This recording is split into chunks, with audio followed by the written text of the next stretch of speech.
Depuis ce lundi 17 novembre 2014 et ce jusqu'au 23 novembre, la Société ivoirienne de construction et de gestion immobilière, en abrégé SICOGI, est sur les bords de la Seine pour vendre son savoir-faire aux Ivoiriens de la diaspora. Des journées portes ouvertes se tiennent actuellement au Novotel de Bagnolet, dans la banlieue est de Paris. Event News TV, qui était au point de presse du DG et du PCA, vous fait vu cet événement. Nous les écoutons. Monsieur le directeur, qu'est-ce qui vous amène, vous et votre équipe, ici à Paris pour cet événement? Merci beaucoup pour cette question. Nous sommes ici à Paris pour adresser la question du logement avec nos compatriotes de la diaspora. Vous savez, depuis bientôt 3 ans, le président de la République, son Excellence Alassane Ouattara, a promis aux Ivoiriens des logements.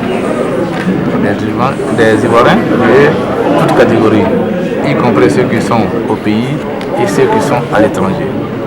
Et nous, en tant que bras séculier de l'État, pour mettre en œuvre sa politique de logement, il était pour nous un devoir de venir rencontrer nos compatriotes de la diaspora pour leur présenter les programmes que nous avons et les inviter à investir dans le logement au pays. Voici l'objectif essentiel de notre visite ici. Monsieur le directeur, dans le cadre de cette politique de logement, il y a eu récemment un salon de l'immobilier ivoirien ici. On n'a pas vu la SICOGI. Comment vous pouvez justifier cette absence? Oui, la SICOGI n'était pas là tout simplement parce que nous préparions cet événement. On ne pouvait pas participer à 2 événements en même temps. Cela nous coûterait un peu trop cher. Donc nous avons attendu de bien finaliser cet événement et c'est pour ça que nous sommes venus aujourd'hui. Boni Félix Niangoran de InAfrica Diaspora News. Monsieur le DG, des raisons ont été évoquées en ce qui concerne votre absence par l'opération de pré-souscription. La version que vous êtes en train de donner, est-ce que vous pouvez le dire sans langue de bois que ce n'est pas un problème qui est lié à votre ministère de tutelle, le ministère de la Construction et du Logement? Non, ce n'est pas un problème. Les Ivoiriens veulent absolument voir un problème entre la SICOGI et le ministère de tutelle. Non, il n'y a pas de problème. C'est la SICOGI qui a organisé l'opération de pré-souscription. Vous en avez été témoin. C'est la SICOGI qui a construit la Côte d'Ivoire. Vous en êtes témoin. Donc il ne peut pas avoir de problème entre le ministère et sa tutelle. Nous sommes une société d'envergure. Vous voyez que même sans l'appui du ministère, nous sommes là. Aucun d'autre opérateur en Côte d'Ivoire n'aurait pu organiser un tel événement sans l'appui. Nous sommes une société de classe internationale, nous faisons les choses au standard international. C'est pour ça que nous n'avons pas été avec l'appui du promoteur de soins. Comme vous l'avez dit, c'est vous qui avez organisé la première vague de préinscription. C'est les guichets de la SICOGI qui ont servi pour que les Ivoiriens viennent payer, souscrire à ce programme présidentiel de logements sociaux. Comment ça s'est fait et puis les sous se sont retrouvés au niveau du CEFAL? On quitté les caisses de la SICOGI pour se retrouver au CEFAL. Oui, je m'évertue à expliquer. Nous avons fait une mission de collecte d'informations pour l'État de Côte d'Ivoire. Mais nous ne sommes pas la seule compagnie, le seul promoteur immobilier. Voilà. Si vous, aujourd'hui, vous décidez d'investir dans la promotion immobilière, vous aurez l'autorisation de le faire. On n'a pas voulu que la SICOGI seule porte ce programme, bien que nous en ayons les capacités. On a voulu faire de la place aux autres promoteurs ivoiriens qui peuvent faire 100, 200 ou 300 logements. Si la SICOGI seule faisait tout, c'est les mêmes personnes qui auront dit que nous, on a laissé un monopole d'État à la SICOGI.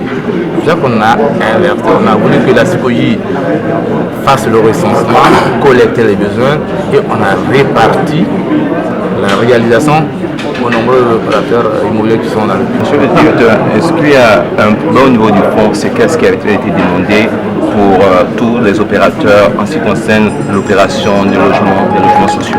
Il ne peut pas avoir de problème. Le CEFAL gère. Quand le CEFAL est venu, vous leur avez posé toutes les questions qu'il fallait, j'espère. Nous, avec la SICOGI, nous avons nos banquiers.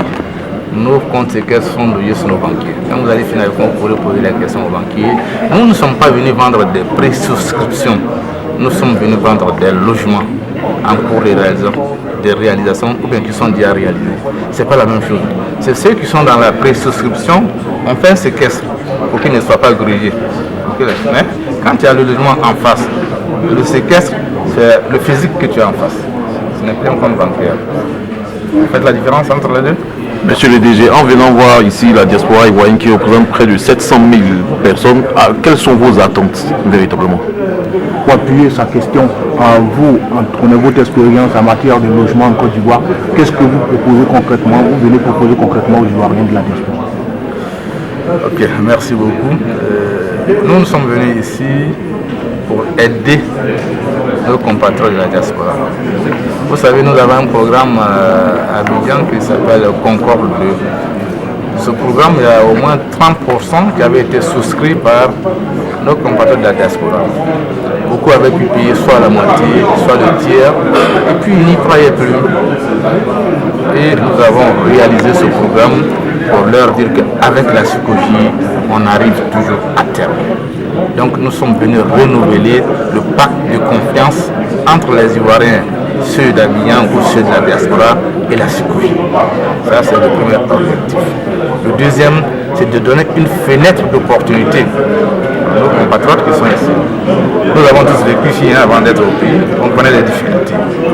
D'autres sont ici tout simplement parce qu'ils ne peuvent plus retourner. Il faut les aider quand ils sont en activité, de penser à leur retour, de programmer leur retour. Donc on leur donne une fenêtre d'opportunité pour leur permettre d'investir dans des mains sûres.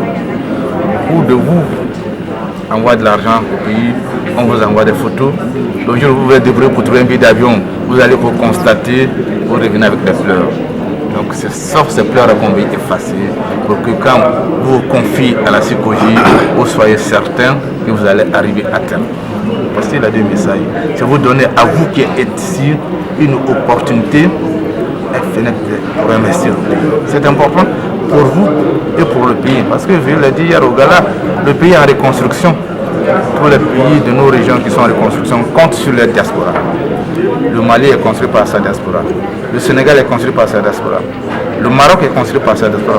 Vous qui êtes ici, songez à contribuer à la reconstruction de notre pays. Mais vous comptez vendre à peu près combien de maisons ici pendant cette semaine de... Autant que vous serez capable d'acheter. Nous sommes venus avec vos espérances. Non, moi c'est mon premier essai avec vous.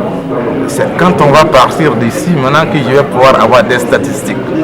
Combien de personnes sont venues me visiter? Combien ont transformé leur visite en réalisation? À partir de quand je reviens la prochaine fois, je sais. Sinon, nos espérances, nous sommes venus avec 2000 kits. Si vous prenez tous les 2000 kits avec des soutiens effectifs, on aura vendu 2000 aujourd'hui. Voici nos espérances.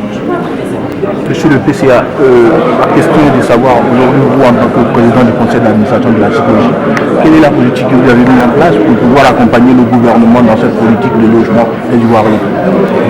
D'abord, nous vous remercions. La politique que nous avons mise en place, c'est que nous avons trouvé une psychologie qui était déjà plus ou moins vraiment en dessous. Faire d'abord remonter la psychologie, Nous avons augmenté le portefeuille de la psychologie. Nous sommes partis à faire deux opérations. Aujourd'hui, nous sommes avec 19 programmes. Ça vous dit déjà que nous avons répondu à l'appel du président de la République. Le président de la République a dit qu'il allait construire au moins 50 000 logements par an. Vous comprenez? Donc déjà, au départ, nous avons deux programmes qui étaient déjà vraiment, je peux vous dire, qui étaient presque morts. On avait San Pedro, on avait Concorde qui essayait un peu. Comme je viens de le dire, nous avons remonté Concorde, nous avons fait San Pedro, aujourd'hui, nous avons 19 programmes en portefeuille. C'est cela que nous présentons aujourd'hui. Nous savons que les Ivoiriens, pour eux, la psychologie, c'est rassurant. Vous-même qui êtes assis ici aujourd'hui, vous savez qu'au moins 80% des Ivoiriens ont habité une maison psychologique. C'est la société mère, la société immobilière. Elle est née en 62, le psychologie en 1962, mais avant ça, elle a existé. Donc, quand on parle psychologie, les Ivoiriens disent que c'est rassurant. La psychologie, c'est un label. Et nous, ici aujourd'hui, nous remercions tous les opérateurs, les banquiers qui sont là aujourd'hui. Moi, les notaires, tout ça, c'est rassurant pour vous de la diaspora. Voilà un peu le programme que nous avons. Nous avons au moins en portefeuille 19 programmes. Et que nous avons beaucoup qui sont déjà comme ça en construction. Nous avons Darwa, nous avons Com, nous avons commencé déjà à Cito, encore la deuxième tranche, Vous comprenez? Nous avons un programme sur Benjamin. Vous allez voir tous les programmes là. Nous avons un programme sur Boaké. Vous dire que vraiment nous construisons partout comme nous avons vu d'habitude. Voilà un peu ce que je peux vous dire par rapport au diplôme, comment nous accompagnons le programme du président de la République. Mais est-ce que la SICOJI va offrir les mêmes possibilités qu'elle offrait dans ses premières réalisations, dans ses premiers projets où c'était des locations-ventes? Est-ce que ces différents programmes que la SICOJI lance, c'est dans cette même logique que cela s'inscrit? Oui, je vois que vous demandez l'allocation-vente ou l'allocation simple. Vous n'êtes pas sans ignorer que notre pays quand même a changé un peu de stratégie. Au milieu des années 80, nous sommes revenus sur cette politique de location-vente, de location simple, où c'est l'État qui était en première ligne. Aujourd'hui, c'est à nous de nous restructurer pour pouvoir faire la location-vente et la location simple. C'est un pan important de notre stratégie de développement à moyen terme. Mais comme l'a dit le président, dans un premier temps, il fallait d'abord restaurer l'entreprise qui était en train de sombrer. Et c'est ce que nous avons fait. Nous avons atteint nos équilibres et dans 2 ou 3 ans, on pourra mettre en place des programmes pour pouvoir faire de la location-vente en relation avec nos partenaires bancaires. Donc pour l'instant, c'est de la vente pure. Pour l'instant, c'est de la vente directe que nous sommes venus vous proposer. Merci. Merci.